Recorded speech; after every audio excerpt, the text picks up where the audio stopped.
welcome to Notion Club. My name is Mariah, and with me today is Ethan.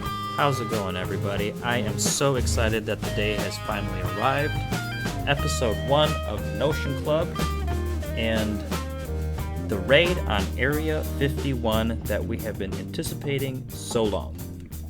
Yeah, so a little bit about the podcast. This is a new podcast. This is just something that we're trying out. We listen to a lot of podcasts ourselves. We love researching. We love reading. We love talking to one another. We call each other just to see hey, what do you think about this theory? And so we thought it would be really cool to do that on a podcast, see what would happen, come of it. We shot our promo video, 2 weeks ago, Ethan? Something like that, yeah. About 2 weeks ago, we were able to meet up in person and use my car as a bit of a makeshift podcasting studio. So today we're kind of trying a new thing here where we're doing this from something like 500 miles away. Yeah. But we've got our own booth set up and we're doing this remotely, and I think we're going to be able to pull it off. Yeah, I think so too. I think it's going to be really fun. We're going to try to update every couple of weeks. We did talk about this in our promo video. We're going to try to be regular about it, but with living in different states, yada, yada, yada. Check out our promo video for that information.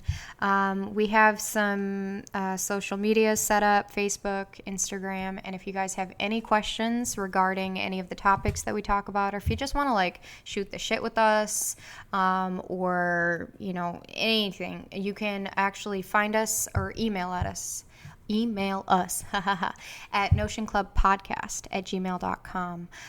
Again, that is notionclubpodcast@gmail.com. So today, what we're going to be discussing, obviously, is Area 51 and the raid on Area 51, which has slowly turned into alien stock. What's your thoughts on that, Ethan? Well, it's so far been a little bit of a disappointment. As far as action at the military base. Yeah, nothing's really happening. We've seen video now of some people who showed up. I would say it was a group of somewhere between 40 and 60 people from the look of the video. They showed up last night to the security gate at Area 51.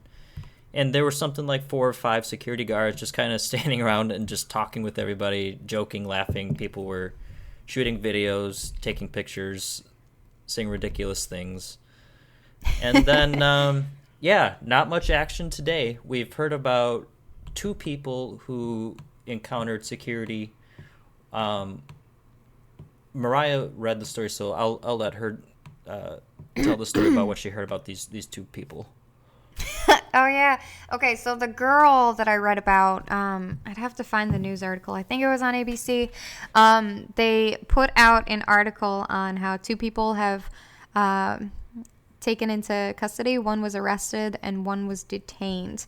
The first one was a girl in her 20s. It seems like she was trying to hop the fence over at Area 51. And then the guy that they detained, or maybe I'm getting them backwards. I can't recall at the moment, but I think you have it right there. Right. All right. So the guy, they found him pissing on the fence, which I thought was hilarious.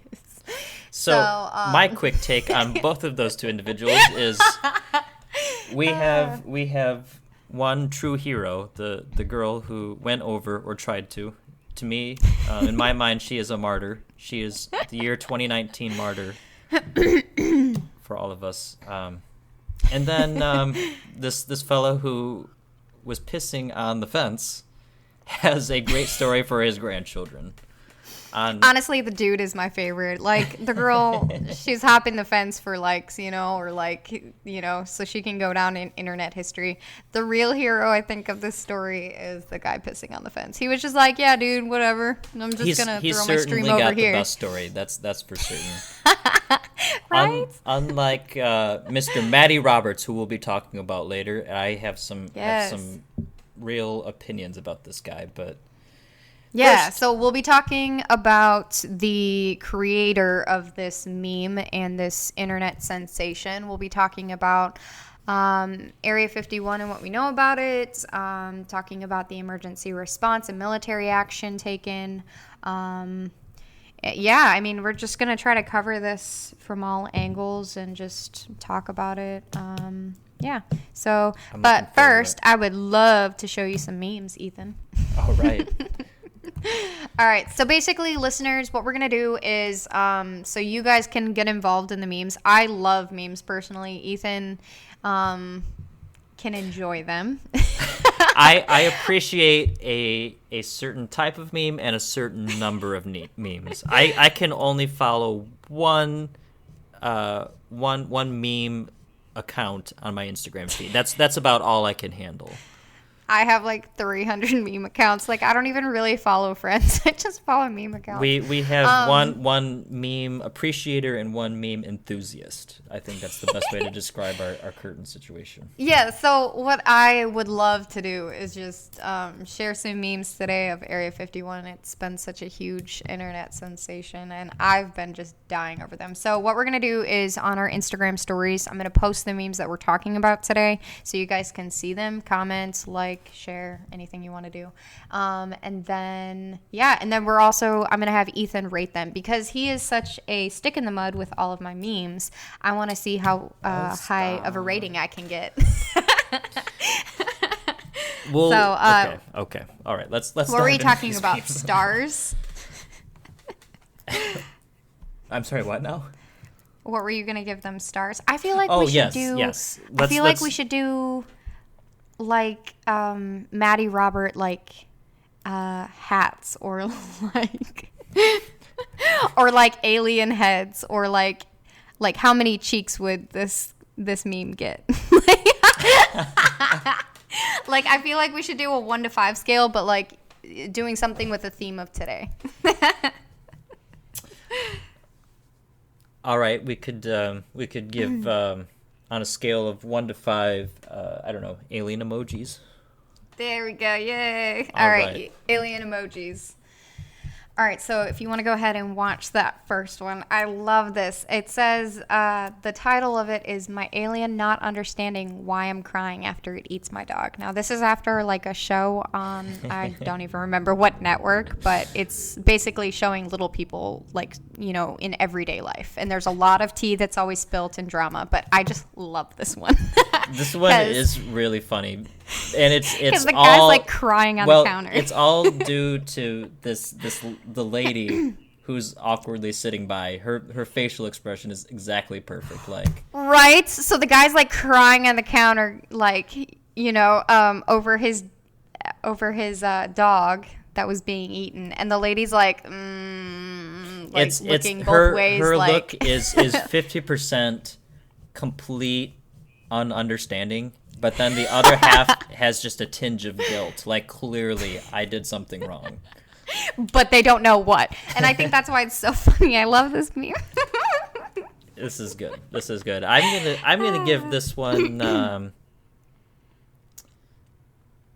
only because I feel like I can give myself a little bit more of a ceiling here. I'm gonna go ahead and give it 3.5 alien face emojis. Yay! 3.5 stars.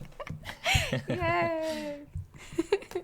Right off the bat, 3.5 stars. Not bad. All right, so let's go to that second link. I really hope I can share this with you guys because if these accounts are private, you guys just have to go and follow the accounts. Well, if I'm able to open them, then they're not private because that's true. Yeah, I'm definitely not following any private meme accounts. Unilat is definitely like this one's gonna be good because open source. This one's from Men in Black. But it's like I'm gonna go ahead and start it. The cheap version of Men in Black. I love this one. What?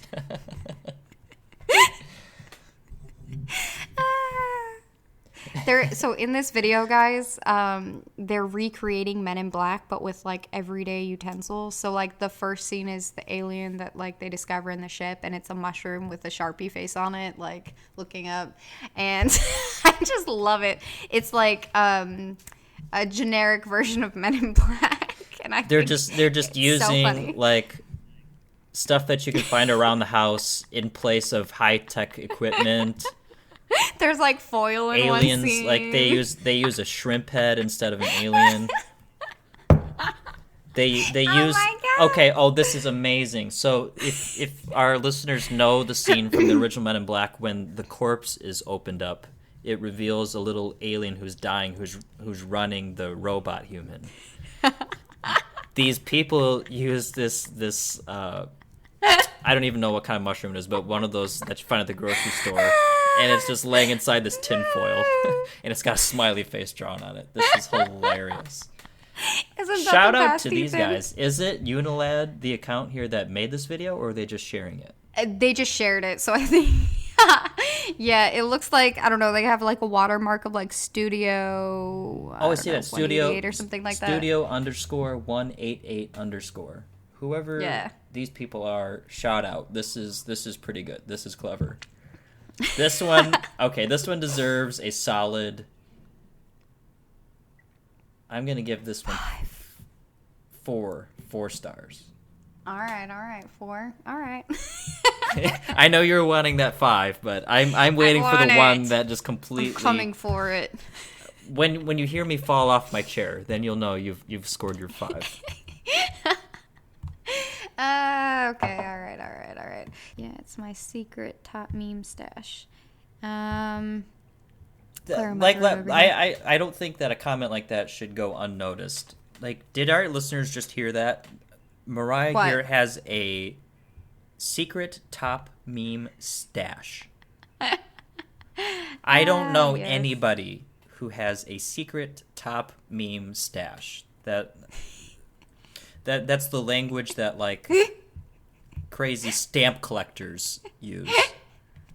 They have a secret top stamp stash. I mine for that memes they're keeping for their I don't know. Their great breakaway and retirement. Sell these stamps, and one of these days Mariah's going to do something grand with this stash of top memes. I think I'm just gonna grow old with them, honestly. Like, I really hope memes never go away. Really. I really hope. Well, here's the thing. I don't think memes are going away. I was telling you recently, but I'm going to go ahead and tell our listeners because I think this is pretty cool. The word meme was not invented, but coined by Richard Dawkins in his book, The Selfish Gene.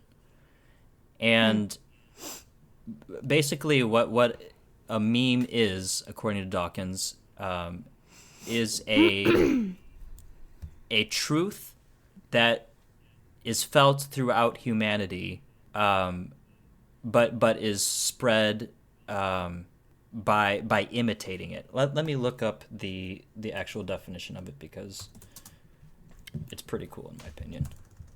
Okay. All right. This is from Wikipedia.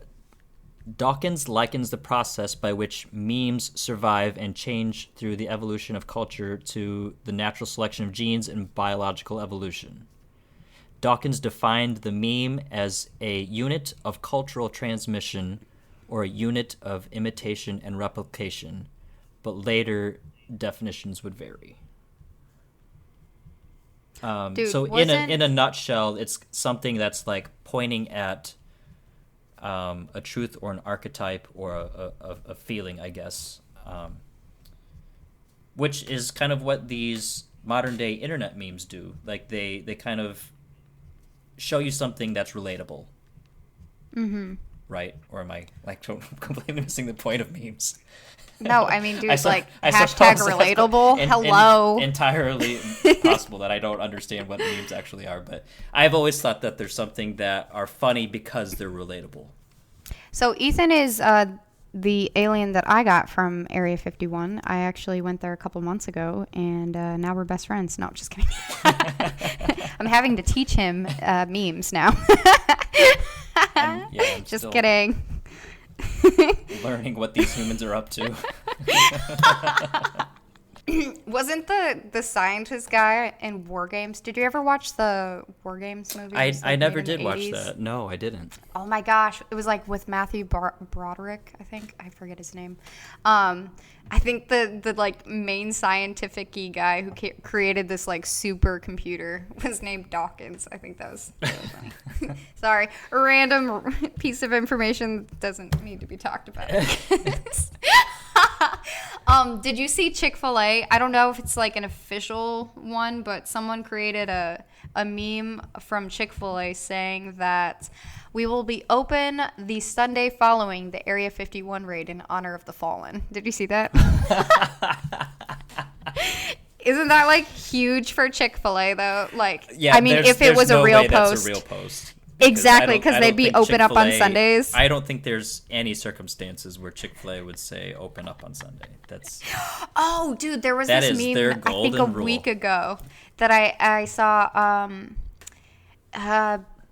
They were like, we'll beginning this date will now be open on Sundays, and then it like went down a few like columns and it said, just kidding, that's never gonna happen. And I was like, oh my god, clever.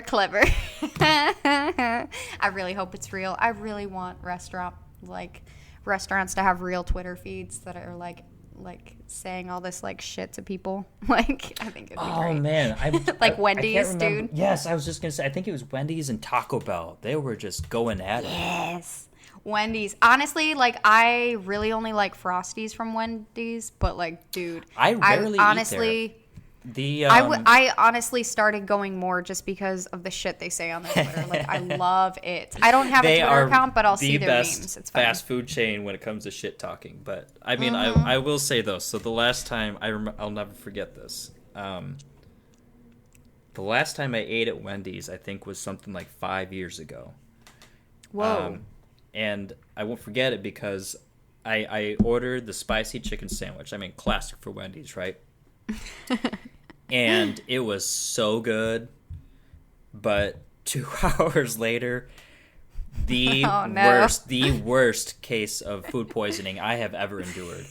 Oh no, Ethan. I was puking for hours and hours and hours. Like, it wasn't until the next morning, waking up after a full night's sleep, that I started feeling like myself again. It was horrible. Oh my gosh. So that's insane.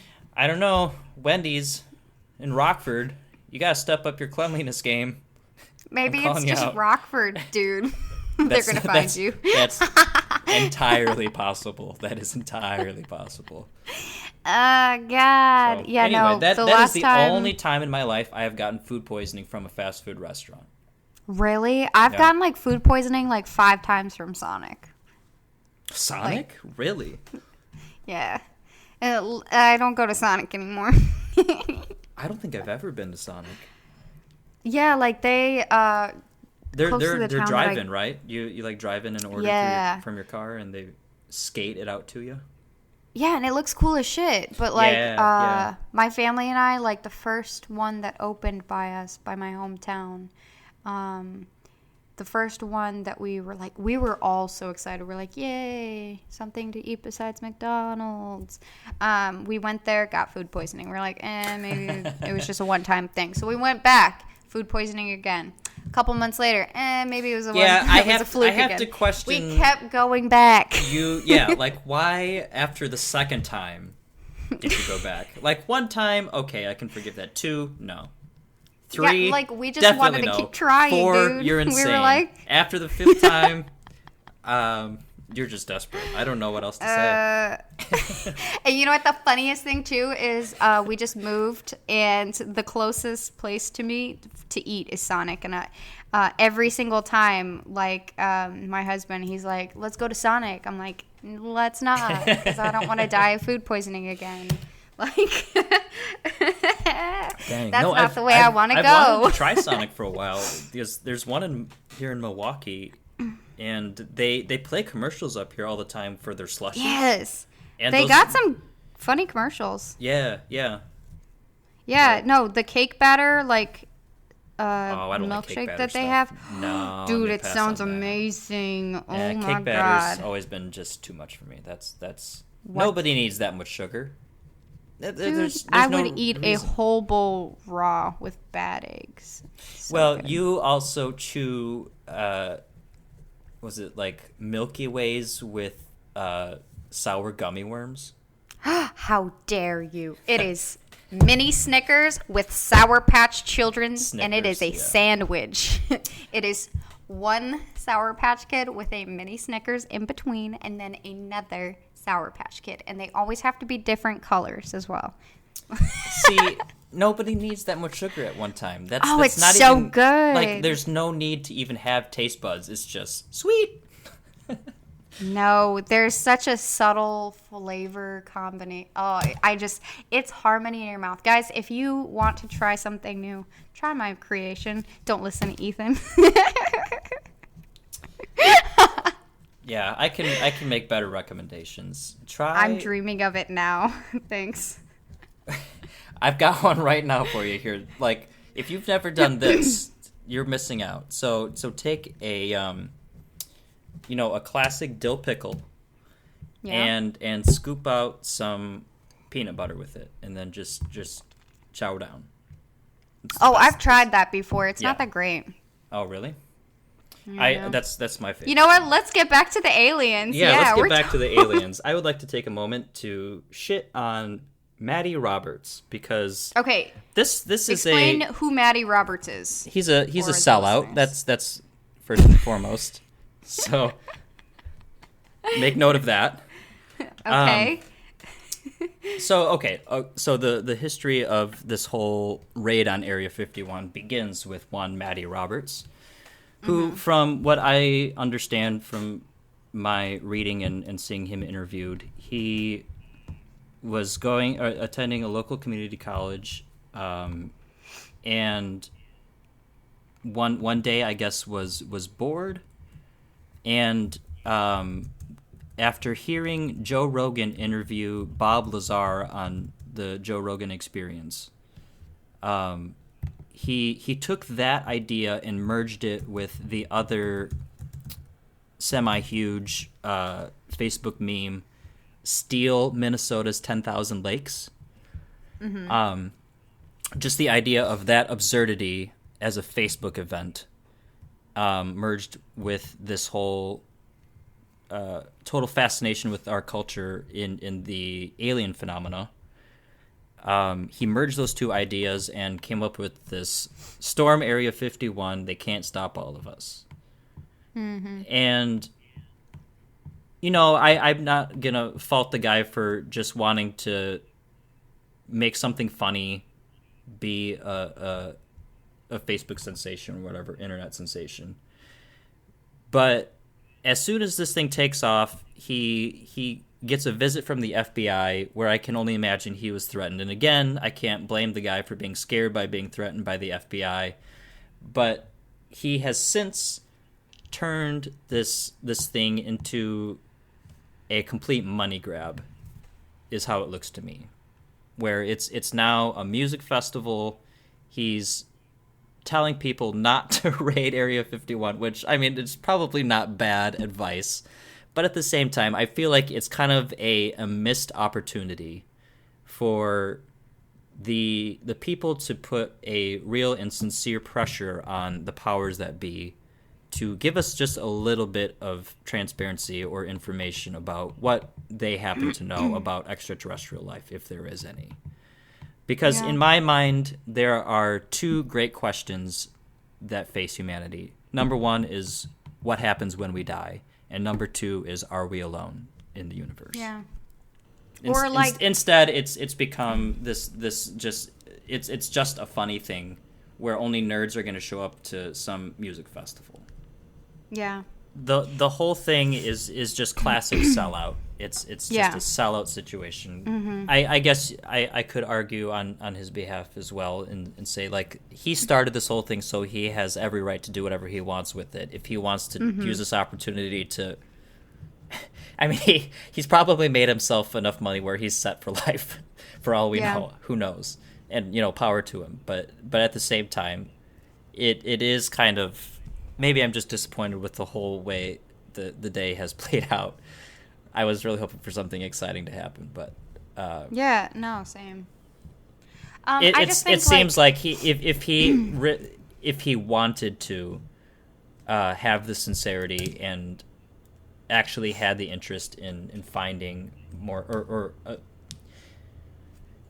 making a statement, I guess he could have definitely made a statement and instead made a festival. Well, I mean, his original intent was just to, like, get likes and followers, right, though? Like, it wasn't to make a statement. Right. So, I mean, I can imagine why he doesn't care to go on with it. He just wanted some likes and some followers. So he's like, all right, this has gone over my head. I'm done with it. I'll wash my hands and walk away. So, I mean, I can see from that perspective, if he really never had anything more than, oh, this will be funny, at the forefront of his mind, I can see why it wouldn't matter to him about creating a statement or, reopening up these issues with the government. I can understand why he just walked away. Like, I would do the same thing, But maybe this will spark controversy for other people, who actually do care about transparency within the government. And, maybe that'll come of this, or millennials will just go on to the next thing, after Tide Pods. Oh my god. The next thing is Area 51. What'll be next? Who knows? So That's true. Yeah. I feel like we have such a short attention span in general that, I don't know, people probably won't speak up about the issue. But, I mean, who knows? We'll see what happens, I guess. That's what we're doing here. We are speaking up. We want information. Well, I don't know. I was reading this article from this guy. His name is Gabriel Schoenfeld. I don't know if I pronounced that right, but his book was Necessary Secrets, National Security, the Media, and the Rule of Law. He talks about, so I guess he's like a part of a conservative think tank in Washington, D.C., but he talks about how the Congress has identified the classes of secrets that need protection, one being the identity of intelligence agents, and then 2, the design of nuclear weapons, and 3, communications intelligence. So, like, I do definitely believe that the government needs to protect some of the things for us to be protected. But also, I think it needs to be re-examined, what is good for us. I think most people would agree that the government is definitely allowed to keep secrets involving the military. Like, there's no good reason for citizens to know about top secret missions that are happening right now. There's just no need. Like, we don't need that much freedom of information. But is there any sort of hypothetical situation at all where the government would be in the right from withholding any information about, again, what to me is one of the 2 most important questions that faces humanity? Are we alone? If they have anything that can, offer clues about that, are they in the right in withholding that? Yeah. I would... My knee-jerk reaction to that is to say no. I think that any government bureaucrat who thinks that they know better than some individual about that question is a complete narcissist. Yeah. I think, and all people have the same right to knowing that as the next person. Can I ask you, like, what are your thoughts, Ethan, on, like, why do you think the government would keep it, like, extraterrestrial life a secret from us? I mean, we always hear theories like, humankind would never be able to handle it, people would freak out, and then everything would be chaos. But, like, what do you think, if they were, I'm just throwing this out as a scenario, if they were to actually be keeping secrets from us, why do you think the case would be? Have you thought about that before? Well, that's a very good question. And I mean, that's I think, probably the hardest question for most conspiracy theorists about anything to answer is the intent. Who's doing it and what's the intent? It's like, well, gosh, I really don't know. Yeah, I don't know. I don't know. Have you read up on the Roswell incident in New Mexico? The Roswell incident, is that the one where there was a bunch of pictures taken? Yeah, basically, like there were like I'm trying to remember, but there was a ranch that they found like pieces of like shrapnel from. It was like a metallic foil-like substance or debris that they found scattered around, and like a farmer saw it and like reported it to a sheriff, and then the sheriff reported it to the army, I think, at Roswell. And then like intelligence officers and majors showed up, and then so at first what they announced was that I'm trying to remember exactly what was. I think the headline for their like local paper said that the army had captured a flying saucer on a ranch in Roswell, right? That's right. I did read about this. Yeah, and then like the next day they were like, nope, it's a high altitude weather balloon, not an alien craft. That's right. Yeah, and then the army just insisted that nothing more than a weather balloon was found, right? And then like they still have the report. A lot of it is still top secret. They still haven't released a lot of the information. I think in the 80s people started to, like, maybe it was the 80s or 90s, I think, because Roswell happened in 1947. Like, you know, it was a long time ago. And I think in the 80s or 90s, basically people were like, we want to see what happens or what happened. And so they reopened the case, and they were like, nope, there's no physical evidence of the extraterrestrial, light or craft. And then, like, the case is closed. But, like, there's so many questions, and I think that's why a lot of people cling to that conspiracy that there is extraterrestrial life, because Roswell, like, there's so many questions to that have not been answered and that don't make sense. And the purpose, like, what is the purpose of the Army and the intelligence agencies covering it up? So the first time they announce it, they're like, and that could have been the reporters who came up with that headline. It didn't come from the Army. Or it could have been that's what the Army said, and then they later retracted. Nope, it's just a weather balloon. But, like, if it wasn't actually a weather balloon and it was alien craft, what would have been the purpose of them covering it up? You know what I mean? Like, they can't be evil. Right. They're supposed to be defending us. The thing about the whole question of evidence with UFOs, one of the most fascinating things to me about the topic is the abductees. Yeah. I recently read this book by Graham Hancock called Supernatural, and there was an entire chapter dedicated to testimonials, if you will. Okay. And the point that Graham Hancock was trying to make right off the bat was these people had absolutely no history or track record of being liars. They were, and the other really astoundingly odd thing about all of these individuals is they were, like, across the board just normal people. Yeah. Like dentists, car mechanics, like just like not some crazy people. They were just your everyday people who had a history of being honest. All of a sudden, just swearing on their life that they had been abducted and experimented on by little green people.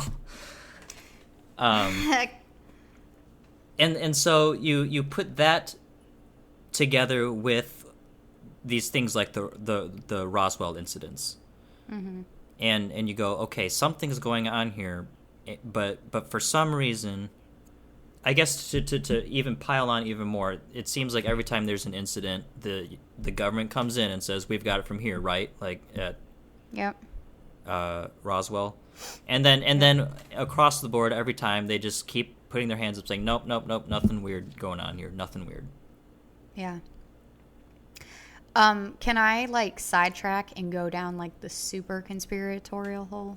Let's do it. Let's dive in. I love reading these stories because they interest me.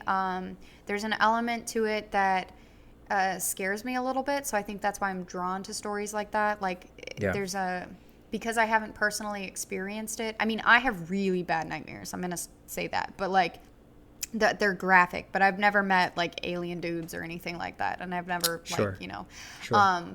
I'm really interested in abductee stories. And the one that started it was the Betty and Barney Hill story. They were like super, they were just like traditional churchgoers. Like they didn't seem to have a past. Is this the one that even like the state recognizes this was the first UFO sighting to be recorded? It was really... the Air Force took notice of it. They recorded it in their Project Blue Book. But they probably put it in their insufficient data section. But basically, like... Yeah, what happened? So in 1961, they were driving along this route. I don't remember what it is, but they were driving along in New Hampshire, and they saw a bright light. I think Barney got out, and then he like saw through the UFO that there was like an alien looking at him or something like that. And then basically what happens, fast forward, there's missing time. They get back. They go under hypnosis, and they tell their account. Like apparently these gray aliens tried to perform a pregnancy test on Betty, and then it seems like they probed Barney. That's the weird thing about all these abduction stories is like most of them get probed up the butt, and it doesn't vary. It's like that's a constant. It's so weird. Mm-hmm. But like Betty, I guess at one point the aliens had showed Betty like this new star that hadn't been revealed yet, something like that. I'm trying to remember the story, but basically scientists looked up and they were like, oh yeah, we can now chart this star. So like that seemed to be correct. But I don't know if I believe this, but it's kind of a theory that I've started to formulate. This was in the 60s. Do you remember MK Ultra?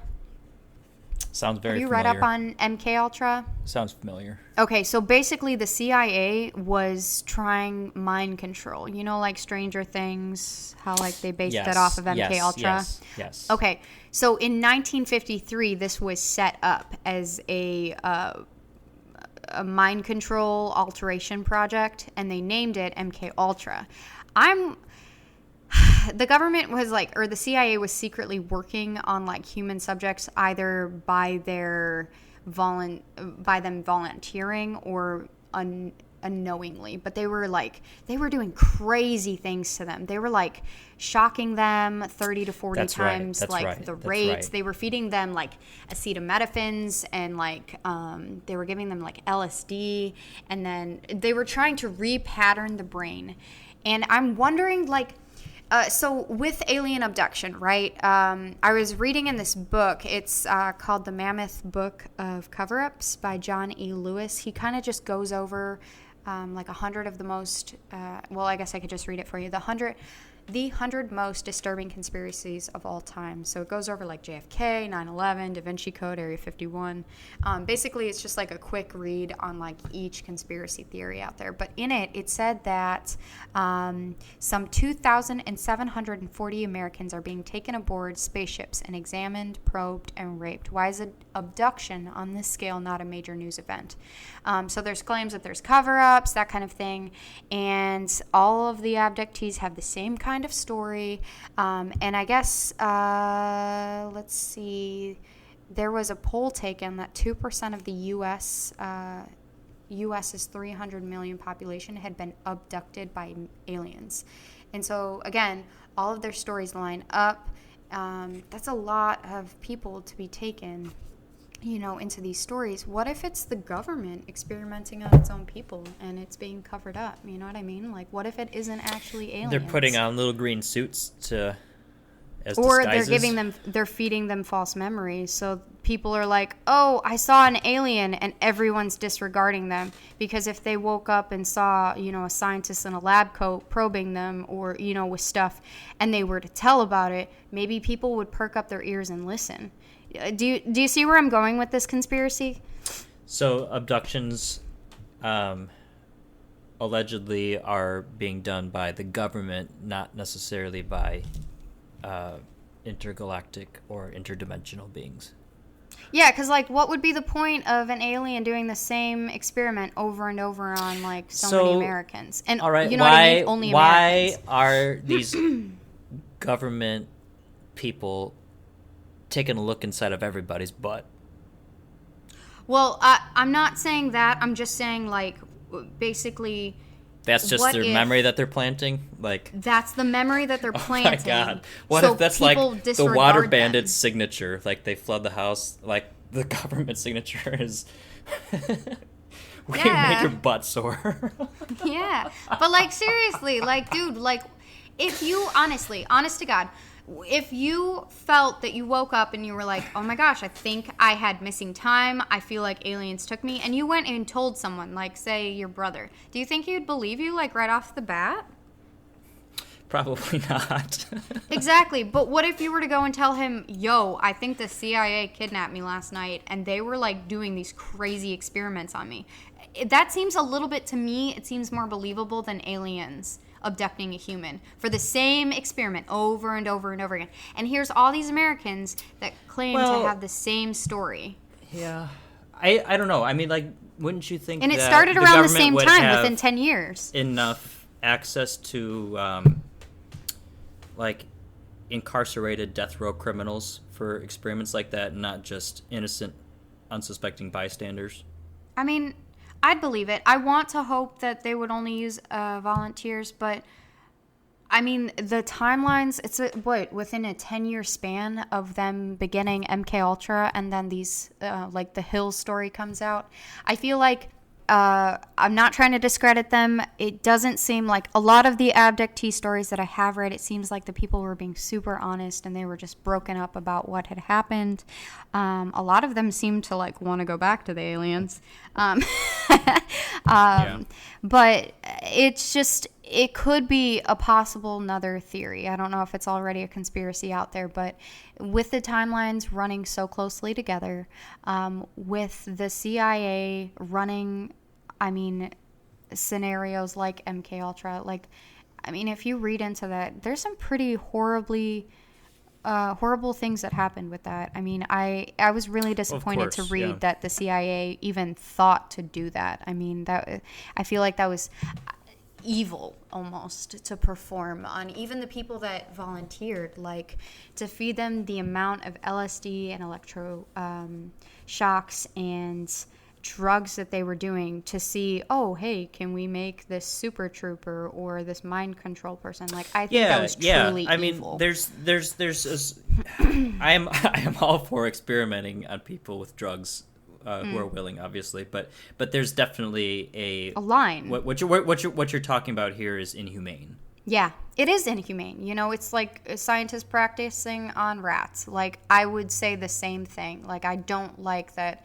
I understand that we do need to test out things, and I understand that there is a testing process, but we need to figure out a more humane thing, a way to do it. And the CIA going around and testing people the way that they did back in, the 50s, 60s, I think that was really the 40s and 50s, yeah. Yeah, and yeah, that's so another theory that I've been reading more and more about MK Ultra, I've been realizing what if this ties in with the abductees? I'm not trying to discredit them again, but it could be a possible, if we are alone in this entire universe and there's nothing else out there, what other explanation would there be for these people to just suddenly come up with a lie like that?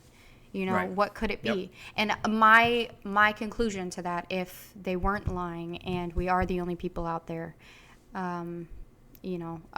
what would that be? And I would honestly draw to the CIA or other organizations out there that we don't know of that are trying to perform these experiments that are just nasty, honestly. Yeah. But Yeah. I am, while you're thinking, I'm going to try and see if there's any more news on this Area 51. I did pull up a new... Yeah, let's check back in with what's going on down there in the desert.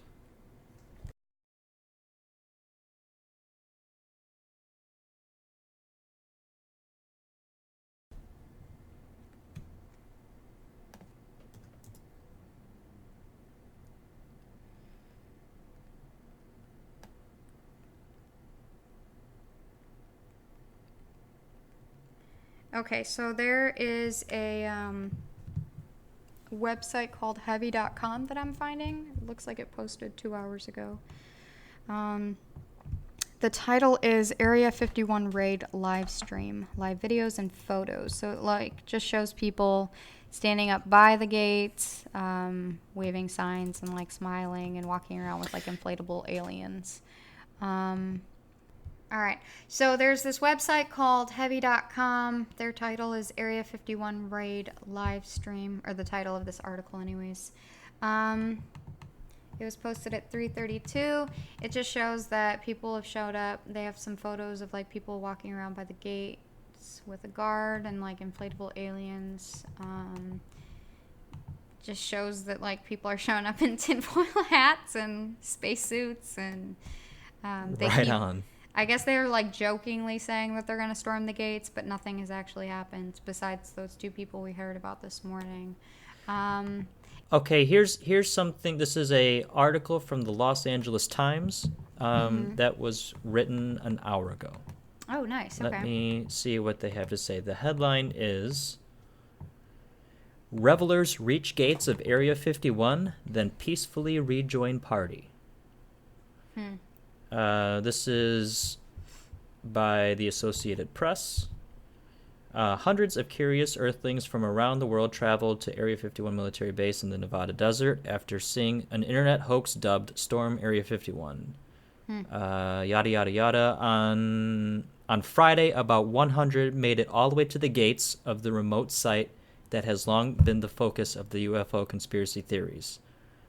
A Canadian was cited for indecent exposure, but nobody broke down the gates in search of three-eyed aliens, and no UFOs appeared in the sky. It wasn't long before the revelers peacefully rejoined 2,000 other people at the alien-themed festivals in the tiny towns of Rachel and Hiko. Hiko. I don't know how to say that. Hiko. What a huge difference between 2 million. I think it was 2.1 million the last time I checked, as opposed to 2,000. Yeah. That's crazy. Oh my God. There's a video titled Area 51 in conclusion, we failed. I guess there's I don't know, it looks like a sum of 50 people running across sand with doing the Naruto run. So I might be wrong, but what I'm gathering here is that nobody did actually gather at Area 51 today. About 100 people last night, but nobody today. So that is the official turnout, I guess, is last night's 100. We'll see if that's, what the official report is after, but that's kind of what I'm gathering here. Wow. Yeah, it just says what I'm seeing again is about 100 people showed up with some waving signs and others in costumes. And the signs are literally looked up for what? Clap alien cheeks. Save ET from the government. These signs aren't even great. This Los Angeles Times article goes on. As he walked away from one of the gates, 25-year-old Cyril Soudant of Lille, France, said he was disappointed at how few people were at the event. That boy He took drove video for his France. YouTube channel and said he would wait until Friday night to make his final assessment on the experience. If we get together, have some music, have some beers, that would be a success. Wow. Well. Wow. He came all the way from France. Yeah, for real. There's also this other quote, again from heavy.com. It says there was about a dozen officers at the gate, and they even brought a police dog at 3 a.m., scheduled start time. The newspaper reported, adding that by its estimate, about 100 people showed up at the gate, and they didn't make it inside. They didn't even have a lot of cops out there. I mean, like... Yeah. In the video that I saw, like 4 or 5 guards just standing there at the gate. Which, honestly, I mean, I suppose they could at any moment call for backup, and I'm sure they've got plenty there. But oh yeah, sure. I mean, from the looks of the video, like nobody was being threatening, other than the one girl who made a run for it. Nobody else was even thinking about it. I feel like, I don't know, I'm a little relieved that nobody's gotten hurt, honestly, Ethan. Like, oh, of course. The strain that it had to put on, or the strain that the military had to go through, and emergency responders, just the idea of, these people showing up in the middle of nowhere. If a million people had showed up in Rachel, Nevada, like what would have happened? Yeah, although, did you see that that PBS documentary on Woodstock? No, but I heard Woodstock was like a disaster. It actually, watch the documentary sometime. People were like dying in the mud. It's the most, I would call it the most uplifting documentary I've ever seen. It actually has given me more hope in humanity than any documentary has ever given me. Really? The circumstances that those festival goers, what they endured, yet not one person was seriously injured at that festival. Nobody died, and nobody was seriously injured. This was another situation. Woodstock is this tiny, tiny little town. I don't think it even had 1,000 people in it. And all of a sudden, what was it, 300,000 or 400,000 people suddenly descended on this tiny little town, and they ended up just having the most wonderful 3-day music festival with so many drugs. There were so many drugs there. And get this, 0 security at this festival. The security that they hired was a shaman, for lack of a better term. It was like some backwoods shaman. And he and his team would keep the peace by like just talking to people. Interesting. Running around, dancing, singing, and just talking to people. Okay. At one point, I think it was like on the last day or something, they truly ran out of food. Like there was no more food left in the town, and so the United States Army ended up shipping in a shipment of food for the festival goers, but like to the point where like people were starving. There was no food, and yet nobody fought. Wow. Anyway, they were all high. They were too high to fight. I really don't think that people are capable of that these days, though. Yeah. Like I don't know. Maybe I could be pleasantly surprised, but maybe these days I cannot envision something like Woodstock happening and it having such a good outcome as it did. Yeah. I mean, they have a lot of those festivals, though, don't they? I can't remember what the main one's called, but it's super popular. I thought about going one year. I can't even remember the name now. I haven't read up a lot on Woodstock in general because it never really held fascination for me. There's a lot of other things that hold fascination that I'd rather spend my time on, but from what I heard about Woodstock was a lot of people died in like the muds, and emergency responders were overworked, overtaxed. No. Yeah, watch the documentary sometime. It's amazing. They had one day where a terrible, terrible storm came in, and just like drenched everybody. It was just mud after that. But that's probably one of the highlight moments of the documentary is just seeing people huddled together. They just stayed out in their seats in the grass and just covered up, bundled up, and just waited for the storm to pass. Wow. Afterward, the sun came out, and I think Jimi Hendrix was the next guy to come on, and everybody just continued to have a great time. Wow. Yeah, see, I don't, even if that, okay, I'll look up that documentary. I'll actually look into it because now I'm starting to get into, like, I am actually It's starting good. It's to it's be well interested in worth that your kind time. of thing. But I love documentaries, by the way. They're so interesting. They're so good. Right? It's a book on TV. um, but back to my emergency responders. That's right. Yeah. I really do. I don't think they would have been able to survive with millions of people. I mean, at least there would have been some people No, definitely not. I mean, the Definitely desert not. is a hard place to survive in. Like, are these millennial campers really going to be able to do that? Like, it's super hot in the day, super cold at night, you know? I don't think they were actually prepared for Like, what would actually happen. If even just 500,000 people had shown up in that town. Yeah. Dude, no, I know that... No gas anywhere. I know that there was, like, that'd be crazy. No food. There was an emergency plan that was drafted by, like, local lawmakers and stuff, and I think Senate, like, state lawmakers. But they drafted something up, basically, like... Probably the responsible thing to do. Yeah, exactly, because they were preparing for the worst, and... yeah, like, I don't know. I feel like it's kind of... a part of me is... Yes, we should protest. We need more government transparency just because I lean more libertarian.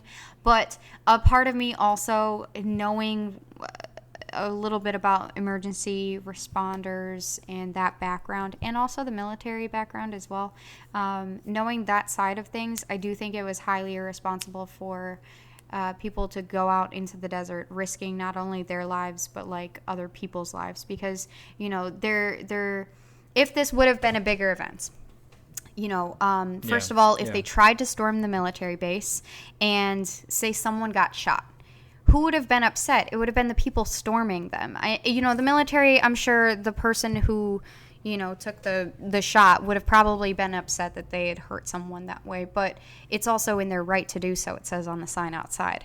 But then also... you know, there would have been public outcry, like, why'd you shoot us? Like, we were just trying to see what you were hiding. But, like, also, it's, you know, it shift away from the military. The EMS responders, they're going into overtime. They're away from their families. They're out in the desert.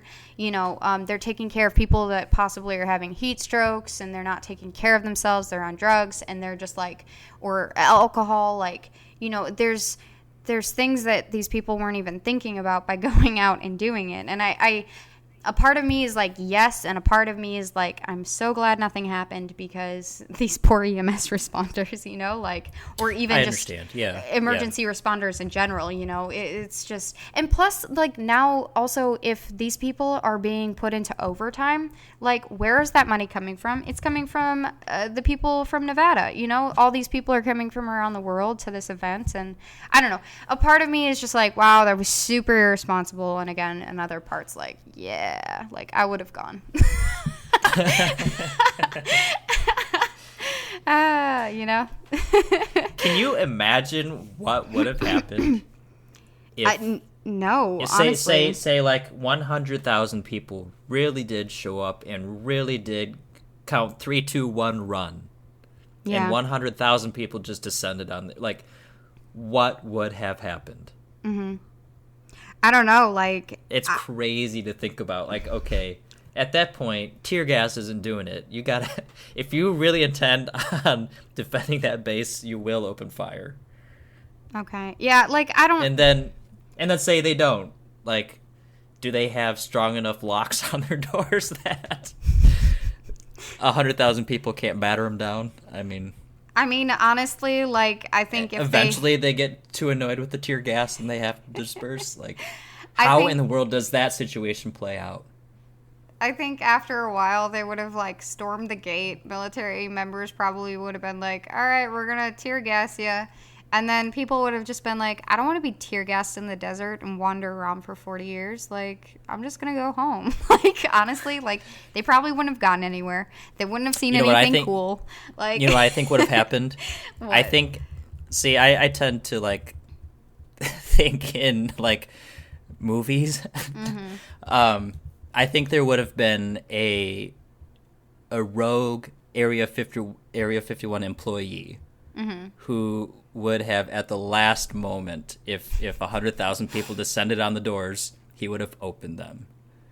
And you think? That would have, like, turned a page in history where all of a sudden every 100,000 people have access to the very depths of Area 51, and we just drag out all sorts of secret cool shit.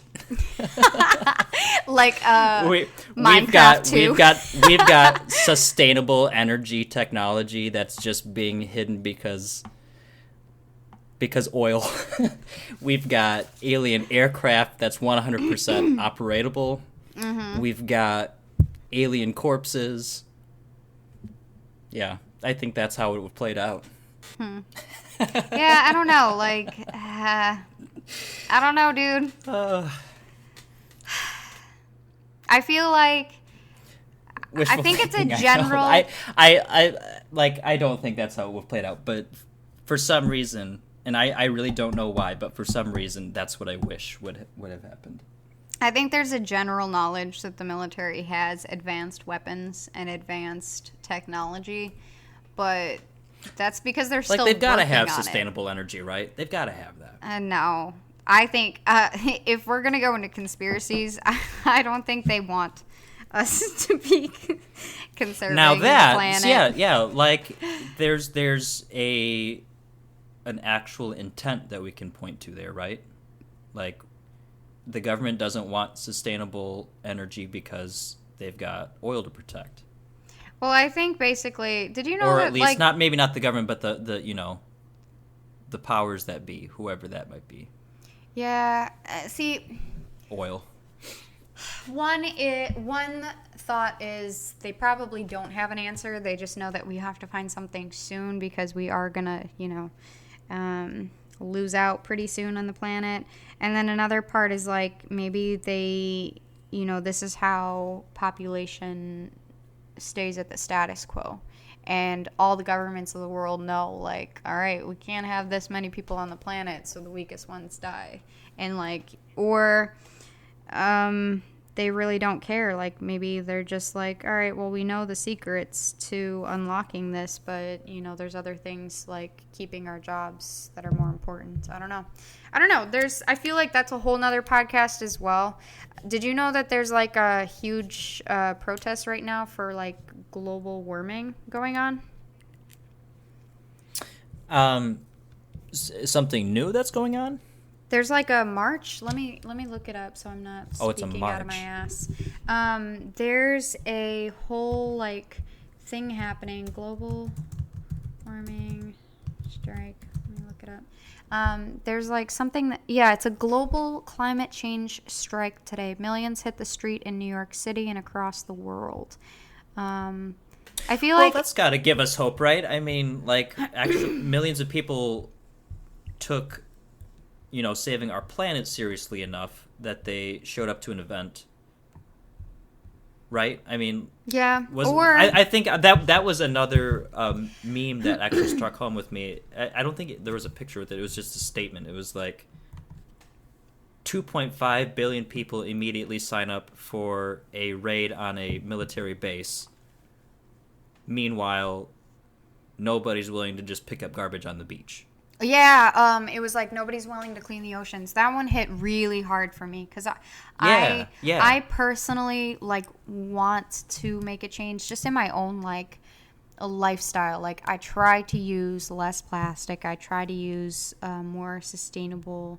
Just like a personal thing was just like I'm gonna stop using plastic wrap. That was like one simple thing that I could change. So it makes putting away food a little hard and leftovers, but I figured out, like, all right, glass containers that I can wash and just stow in the fridge. That makes more sense because I can reuse it and I'm not adding to the plastic of the world. Like, sure, other people are buying it off the shelves and stuff, but that was my personal, like, goal was this is one thing I can change now. This is one thing that, I can do. And then that sparks, okay, what's the next thing that I can do? I could probably stop buying so many new clothes and recycle a lot of the ones or go to Goodwill and, So, but the thing with this is, here's a conspiracy. What if this was actually started right on Area 1, or Area 51. What if they closed down the base long ago and they thought, let's put this out there so that we can detract from the global climate change strike. So people go to Area 51 to see them alien cheeks, but then don't show up. And then it goes into the reverse. Because, like, I mean, you know what I'm saying? What if that was something that happened? What if that's a conspiracy? Huh. It's far out there, but, you know. Yeah. But no, that is encouraging, though, that... How many did you say showed up for that? I think 1 million in New York. Yeah. Or just or 1 million in general all over the world is what I was seeing. So, yeah. Oh, I see. But okay, New York was a huge one. So it's not just happening in New York. It's like happening everywhere. Every city's having their own little version of it. Yeah, basically global warming. Well, that's. I mean, still, that's not a bad thing. Yeah, but you know what's funny to me? We talked about this before, but Google, their main thing today is rugby. They're not reporting on Area 51, the alien stock, or global warming.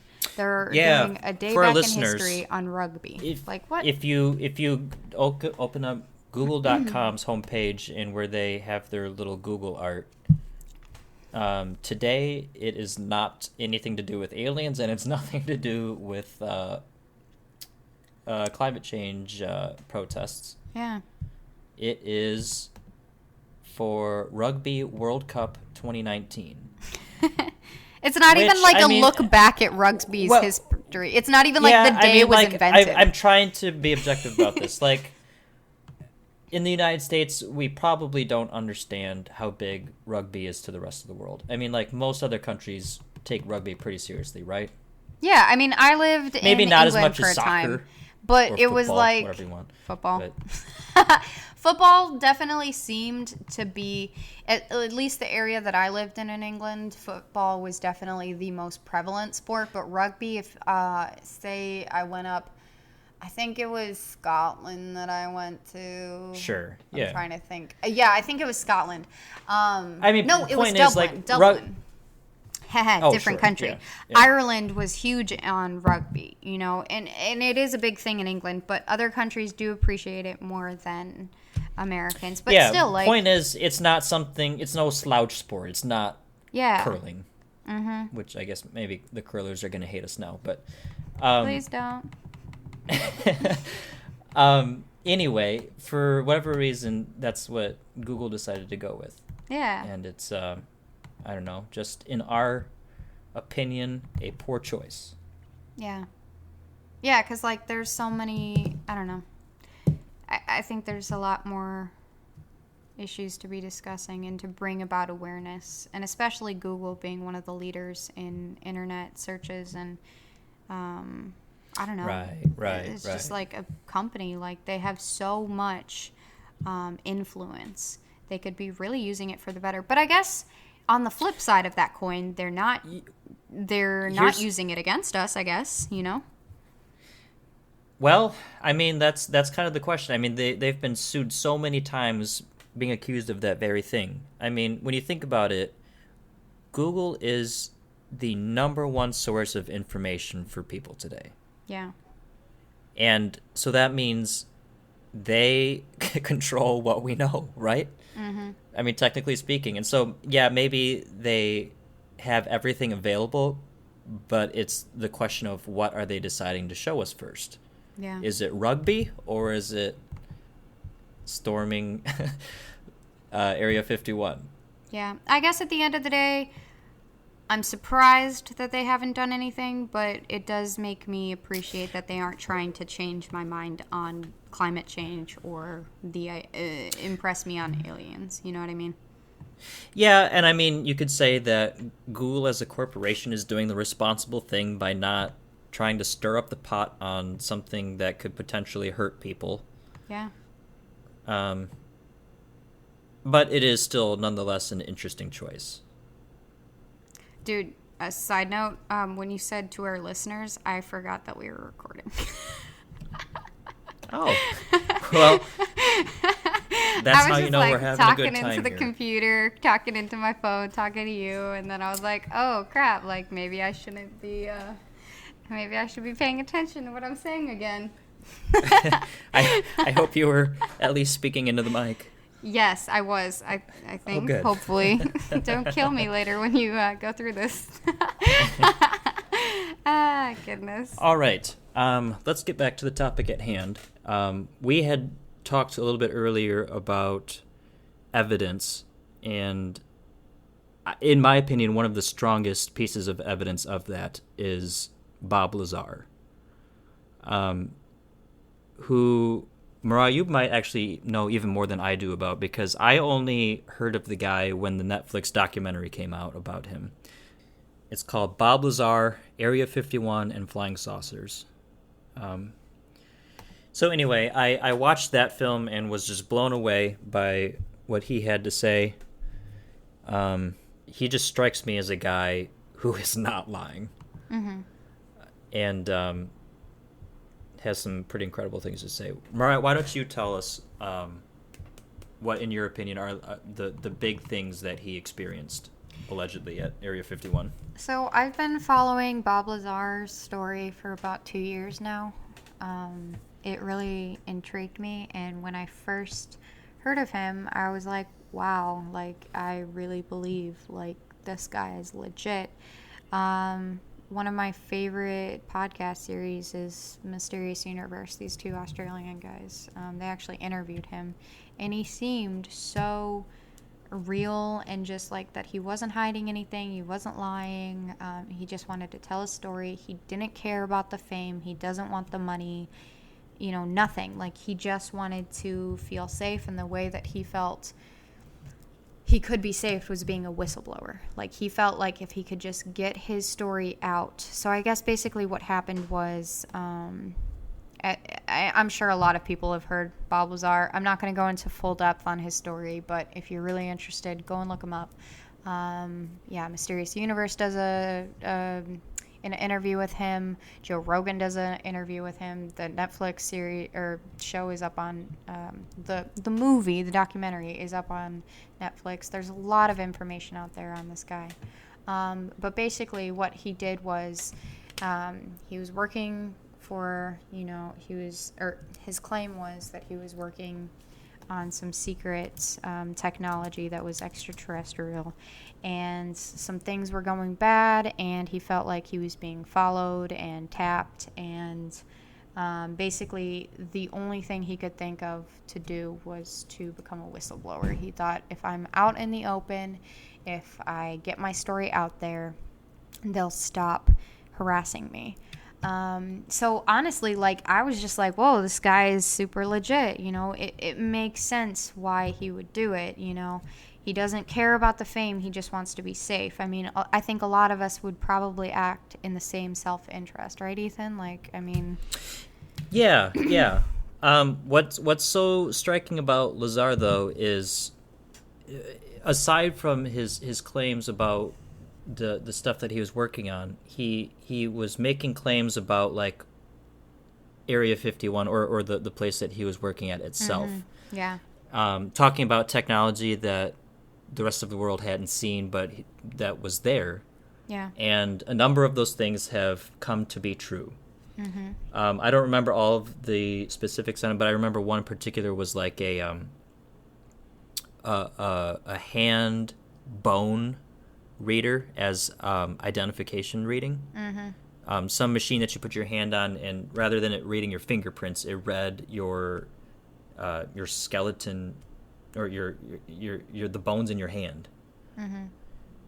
And of course, when he first talked about that, nobody knew about it and said he was nuts, he was crazy. This thing doesn't exist. And then a number of years later, come to find out that was being used down there. So yeah, strong evidence to suggest that he had at least been there, right? Yeah.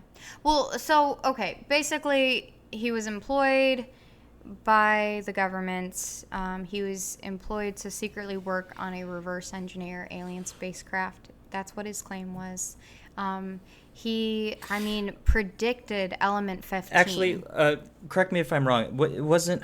was he assigned to work on spacecraft, or was it just a anti-gravity contraption? Yeah, so Like, did he actually call it a flying saucer? I believe he did at one point say no. Okay. You know what? I might be wrong. I would have to honestly research it, but I do know that he claimed to say that it wasn't of this world. It wasn't something that we saw in today's technology or technology in the world at all. He said that it had to be from somewhere else. So he never made claims that he saw an alien. He never said that it was an alien spacecraft. He just said that it wasn't from this world. But so the thing that stands out to me, so I've been reading up again on Bob Lazar, and there's a couple people that point out that he's just a pathological liar. He's just come up with things. People say that he worked at a Photoshop beforehand. But the thing that stands... Sorry, I don't want to interrupt you, but I do want to just say, I just looked it up, and you are correct. He claims that he examined an alien craft that ran on antimatter. Yeah. Or an antimatter reactor powered by the then unsynthesized element 15. Yes. So the thing is at that time, element 115 was not on the periodic table. It wasn't an element that was chartered. So the thing with him whistleblowing an element that wasn't yet done, how would he have gotten that knowledge? That's the thing that draws me back. Like the rest of it, I'm like, you know what? He's probably just... Maybe he is a liar, you know? But then the thing that stands out is how could he have claimed this? And then why, if he's never been to Area 51, why do the FBI continue to raid him for this element that they believe that he has? Right. So those are the two things that constantly draw me back. Like, he could be telling the truth. But then, honestly, like the Netflix video, I think it was John Corbell. Is that his name? Jeremy Corbell. Jeremy Corbell. Yes. I really liked Jeremy Corbell up until I watched the documentary. I'm not saying that I don't like him. I just lost a little respect for him. I felt like his intro to the documentary was about himself and himself narrating. I remember us discussing this before. Your main complaint was that he had inserted himself too much into the documentary. Yeah, this should have been more about Lazar and Lazar's story rather than Jeremy Corbell. Yes, and that was my main thing. So that's where the seed of doubt was kind of planted in this entire story. You know, possibly that. Maybe it wasn't true just because, why was this guy trying so hard to make it real,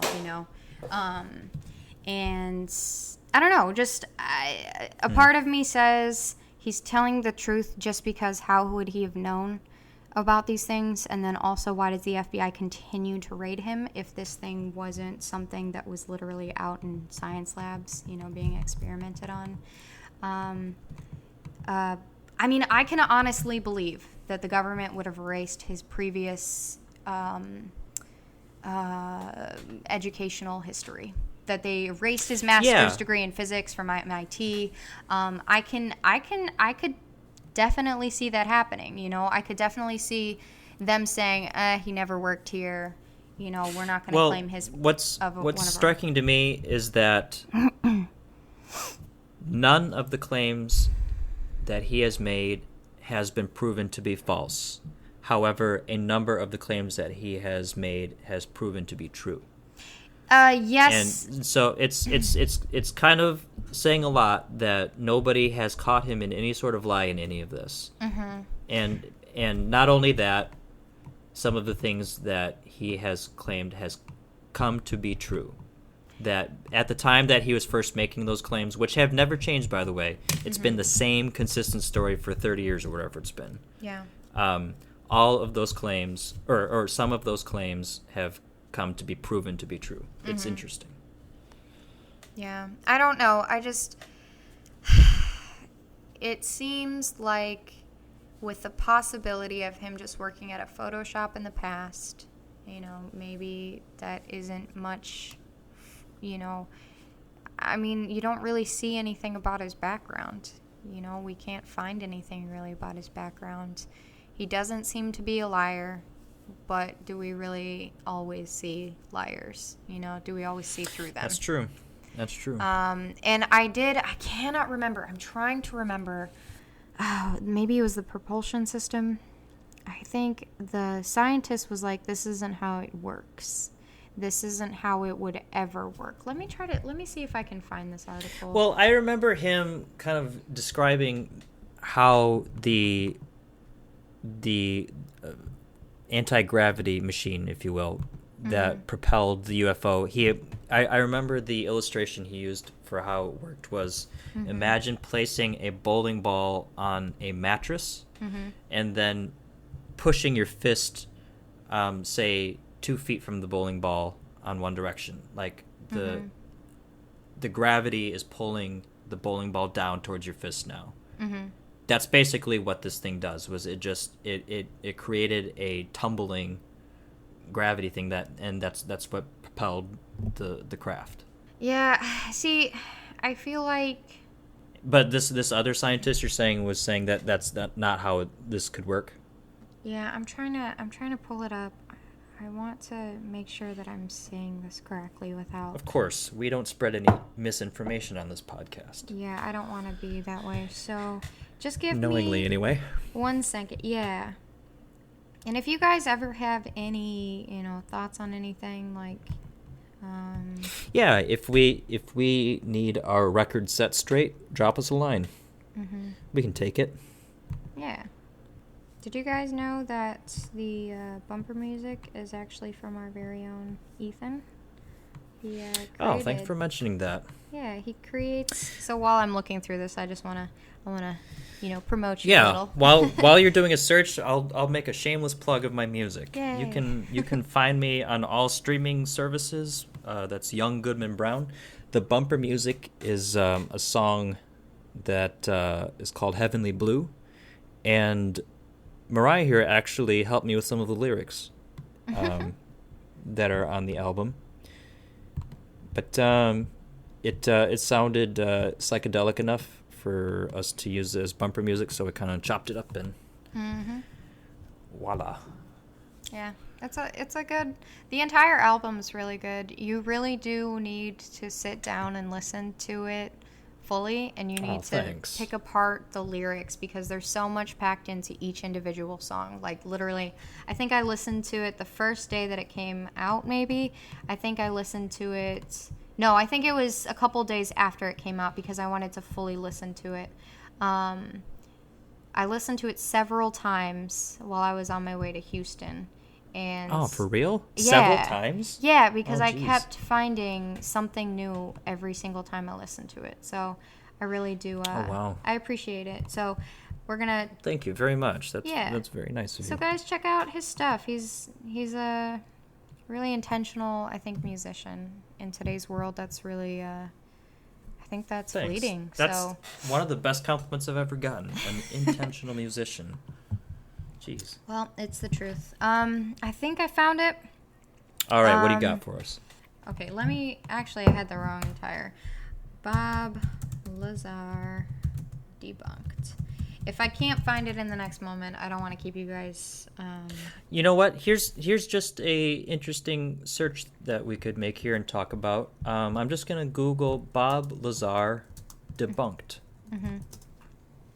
Let's see what Google has to show us here. Okay, so here's one. Eric Davis, who might be of reputable ilk. Eric Davis, quote, Lazar made up his entire cockamamie story. This is a Dr. Eric Davis. Oh, is that on ufojoe.net? Yes. Okay, I see that same one. Astrophysicist Dr. Eric Davis was engaged in the debate and posting his very strong comments about the upcoming film and Lazar. According to the website of Earth Tech International, where he works as the chief science officer, Davis's research specializations include breakthrough propulsion physics for interstellar flight. Propulsion, excuse me. Sorry. Interstellar flight science, beamed energy propulsion, advanced space nuclear power, and propulsion. Yeah, on and on. Okay, he's qualified, point being. Let's see what he has to say. Did you see what Davis says? Lazar isn't worth a documentary film. And then Joe Maguria, while you might want to see the documentary first before making such a judgment, Eric, unless you maybe you've seen a rough cut of the film. I can't read right now. Oh my gosh. George Knapp has spoken about how some witnesses he tried to speak to about Lazar were harassed and in some cases threatened. That in itself tells me Bob has something to say that certain people didn't want corroborated. This transcript of an excerpt from C2C alone makes me want to see a doc about Bob, back when C2C was a must-listen. Now that's only when GK hosts. I don't know what the rest of that is. Okay, here's Davis commenting directly on Lazar's claims. Okay. Quote, nobody can put a particle accelerator in their home unless their house or their entire property is dozens of square miles in size. And then he continues, element 115 first got synthesized by the Russians in 2003 and was internationally labeled and recognized as element 115, named Muscovium in December 2015. Yep. Muscovium's 4 isotopes have a half-life ranging from 37 milliseconds to 650 milliseconds. So it is impossible for Lazar to have any muscovite isotope in his house, nor the gigantic particle accelerators that produced it via the collisions of other large atoms. He has a lot to say. This is kind of interesting. Yeah, for our listeners, I'll go ahead and post this article. I mean, it's not like the most reputable looking website. It's ufojoe.net. But if these are actual quotes from this astrophysicist Eric Davis, then it is kind of interesting to get a debunking perspective. I think another thing that was brought up as well for debunking Bob Lazar that stuck out in my mind was someone said that when he went to MIT, he would have been a part of a community. And nobody in the community recognizes him or remembers him. I mean, don't you think... I remember hearing that as well. Don't you think that would have happened? I don't think the government, unless they have a way of erasing people's memories, don't you think that he would have showed up in a picture somewhere or in a community outing or, you know what I mean? Like that. So half of me really, I loved Bob Lazar when I first heard of him. I loved his story. I was like, yes, like this makes sense. And then the more that ever since that Netflix documentary, ever since I've seen that, my faith in him has dwindled. And it's not. Do you think this is a case of somebody just getting so popular and known and hyped that you can't help but just, even if his quality of evidence has dwindled or has not dwindled, it's just the hyping of him that makes you not want to believe him now? No. Or not want to, but makes it harder. You know, if it was any other person, I would think about that question a lot longer, but I would say no. I would have stuck with Bob Lazar if I hadn't seen arguments like, you know, why don't people remember him in MIT? Why, what he said about this scientific thing doesn't make sense. Again, if I can find that article, guys, I will post it in show notes or later on so you guys can, or if you guys have seen the article that I'm talking about, like, let me know.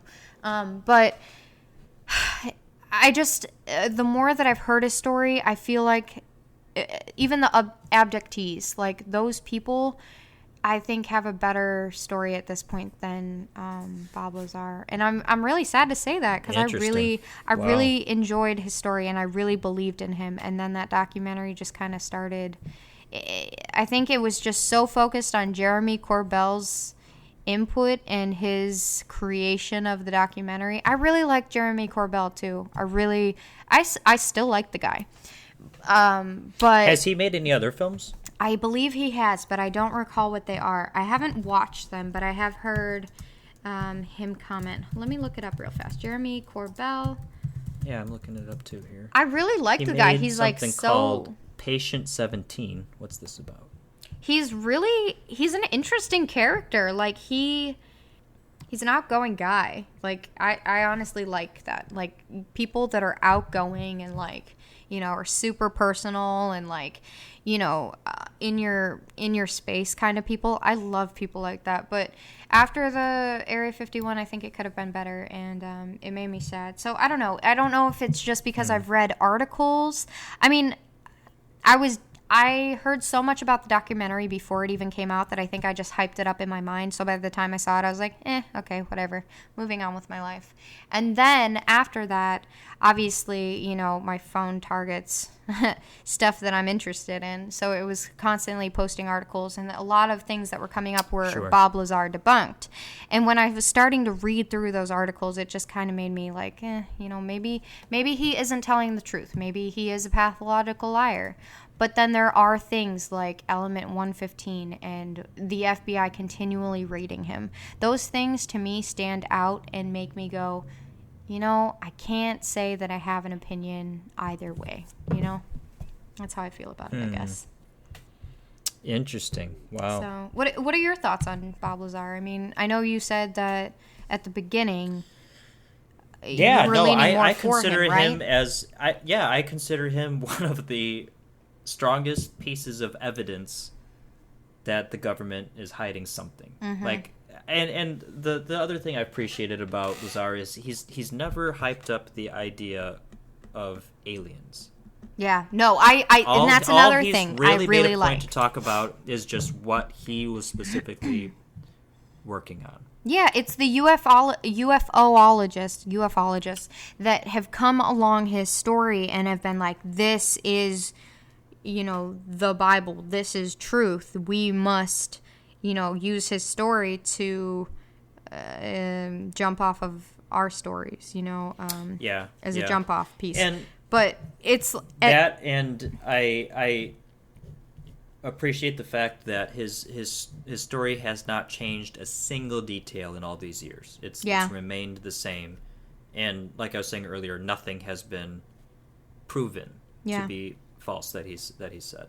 Yeah. Whereas a number of things have come to actually become true. Yeah. But I mean, these Eric Davis comments are also interesting. I mean, I guess an answer to this Eric Davis thing about like how, you know, he doesn't he doesn't have the means of, you know, these particle accelerators and whatnot, unless if it's a technology that even he doesn't know about.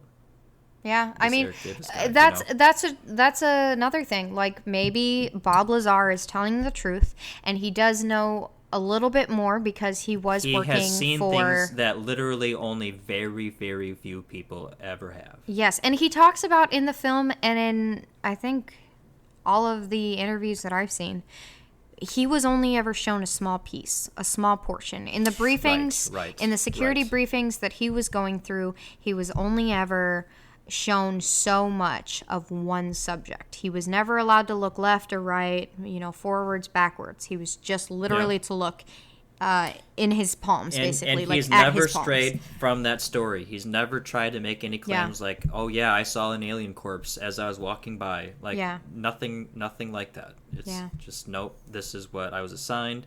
I was strictly assigned to this and nothing else. No questions asked. Yeah. He's never pointed like, no, guys, aliens are real. He's always just said that he was working on an extraterrestrial anti-gravity propulsion ship thing. But, yeah, I mean, again, I don't have, I guess, an actual opinion at this point. If you had asked me, I don't know, even 2 months ago, I'd have been like Bob Lazar all the way. Like, he's telling the truth. But, you know, I just, at this point, I guess just, I guess I would have to look a little bit further into it. But I don't want to jump on the Bob Lazar ship too much, you know. I think it's important to note for our listeners, we've always been interested in, you know, aliens and life out there. That's definitely something that needs to be noted, is that we both carry a heavy bias in that we want this to be true, you know. Yeah. For some reason, I don't know why I want it to be true, but I do. I really want this shit to be true. Yeah.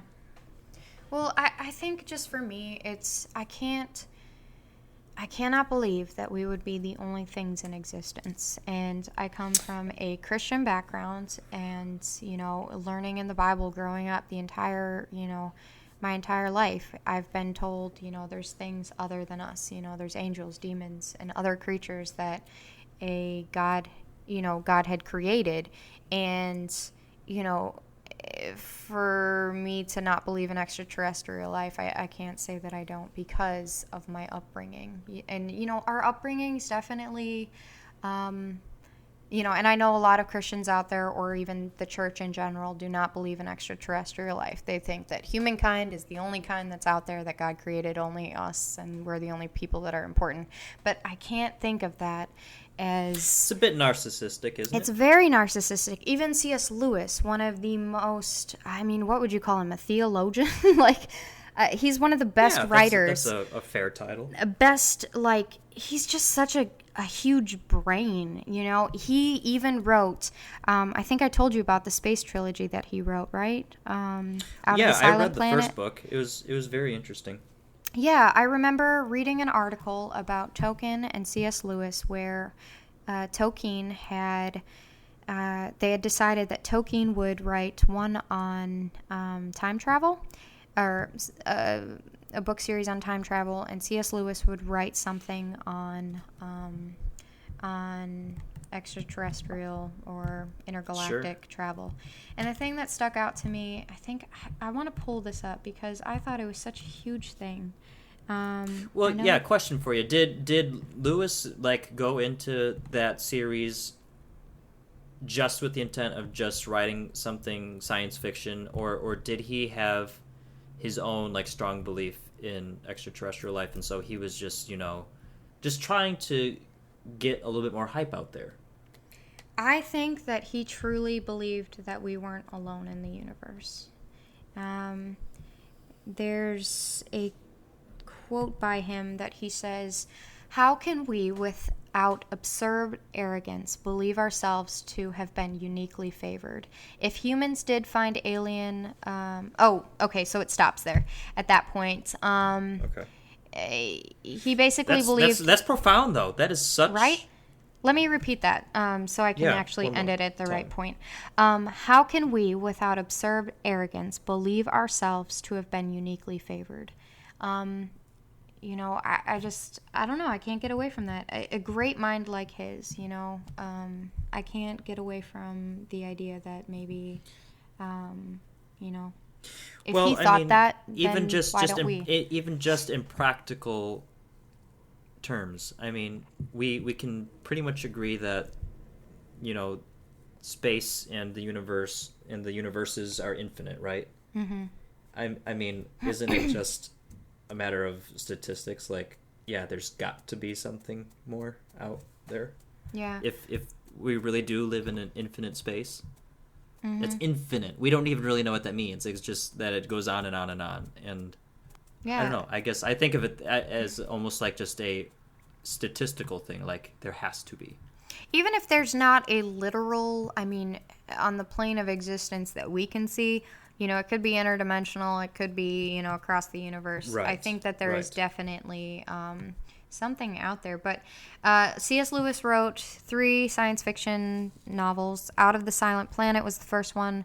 The second one was Paralandra. I guess I should know how to pronounce that. And That Hideous Strength.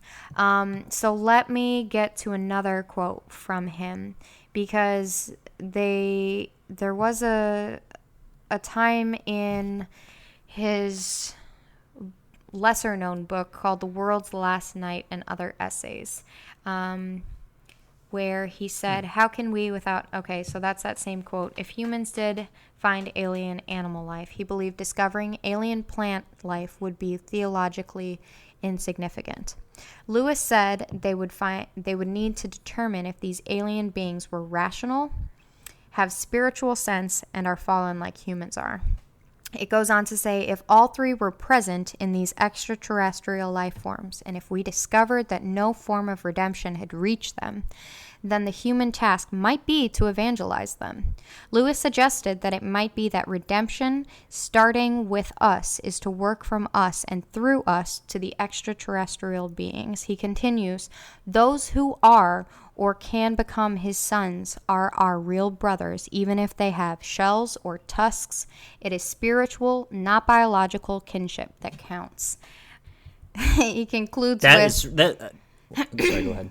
He concludes with thanking God that we are still very far from travel to other worlds. I will actually post this article for you guys to see. It's from religionnews.com. So I was just going to say, you should at least post that quote. Yeah. That was really cool. Yeah, but this person who wrote the article, they looked up, because they had written another article on Lewis and space travel and like why Christians are so adamant about, I don't want to attack the Christians or the church in general, but the article basically was like why Christians should believe in, exploring space and why they should be for it. So then people had written in about this article, and this is why this person had written a second one on their actual findings of Lewis in concrete words saying what he said. The second instance where Lewis discusses, so let me continue, I'm sorry. The second instance where Lewis discusses these matters is in his final interview with journalist Sherwood Elliott Wirt, published in 1963. Here the author briefly shared his thoughts.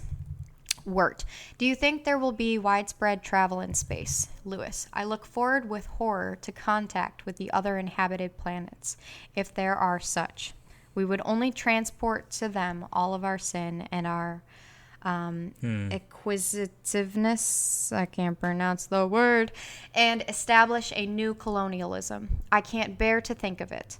But if we on Earth were to get right with God, of course, all would be changed. Once we find ourselves spiritually awakened, we can go to outer space and take the good things with us. That is quite a different matter.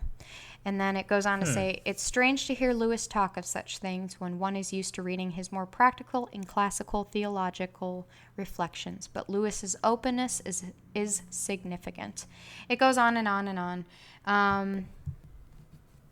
If all three were present in these extraterrestrial life forms, and if we discovered that no form of redemption had reached them, then the human task might be to evangelize them. Lewis suggested that it might be that redemption, starting with us, is to work from us and through us to the extraterrestrial beings.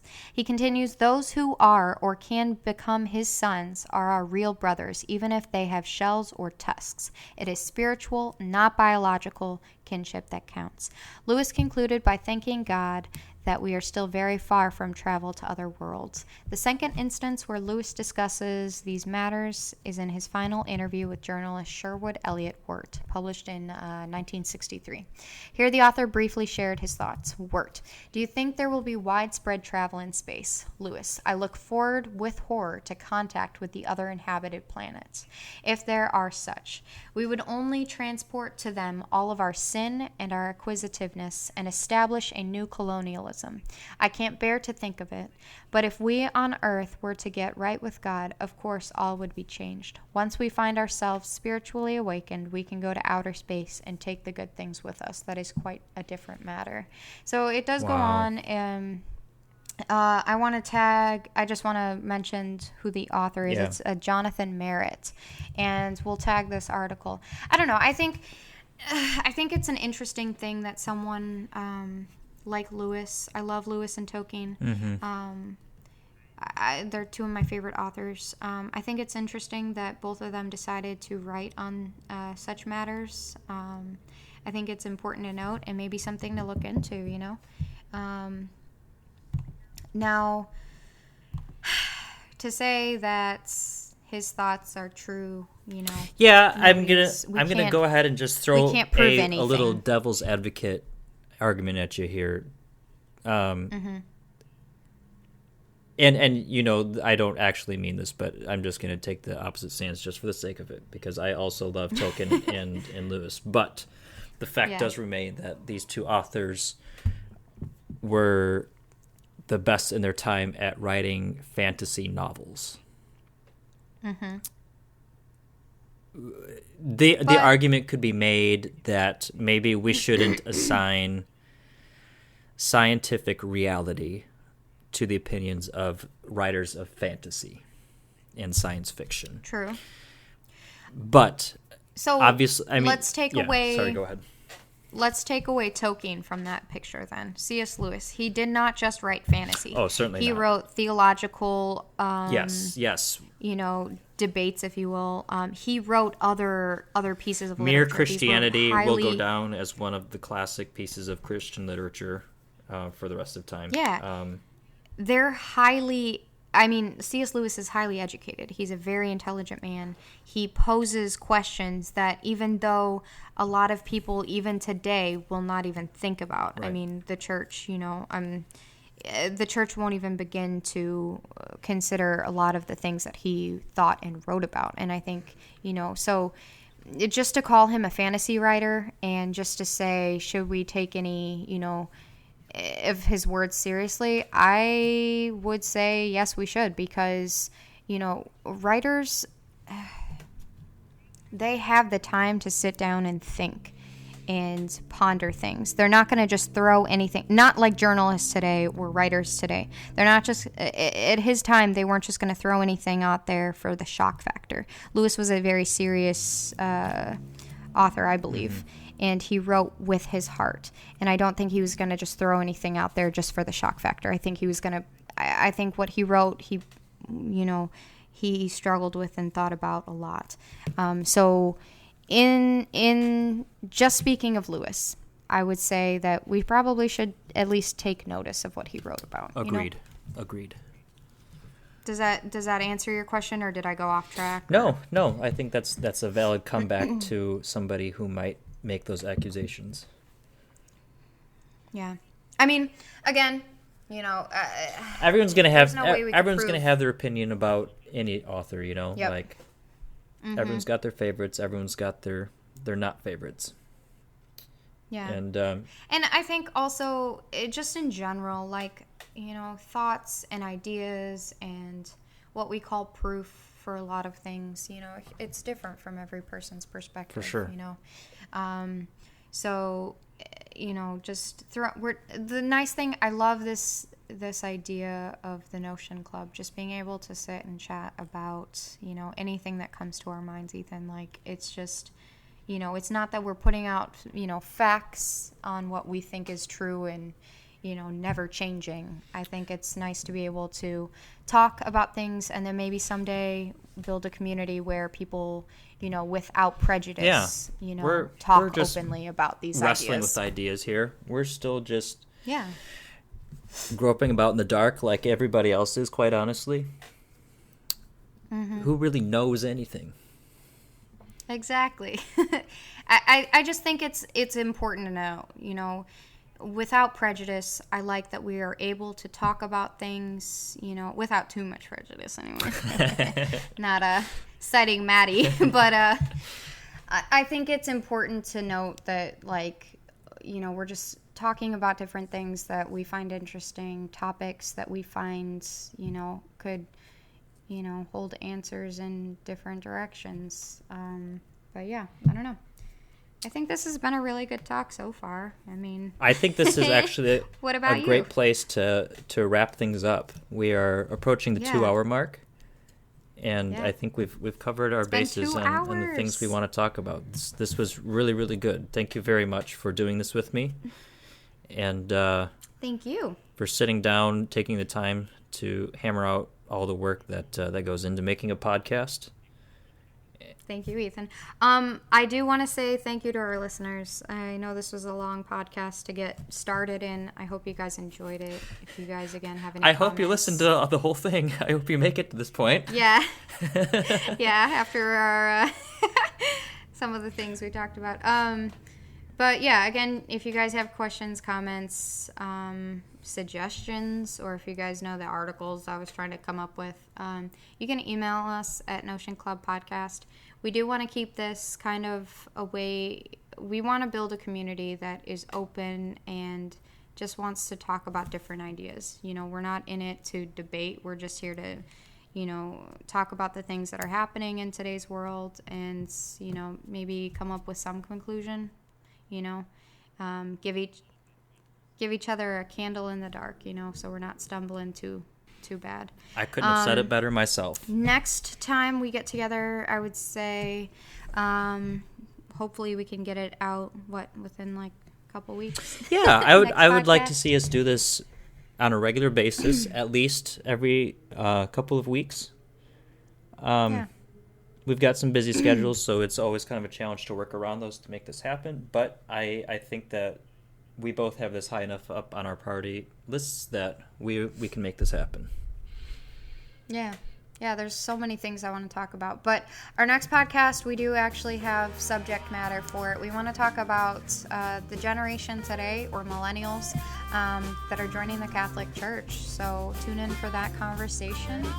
All right. Well, thanks, guys, for joining us. Have a great evening. Peace out, guys. Until next time. Bye.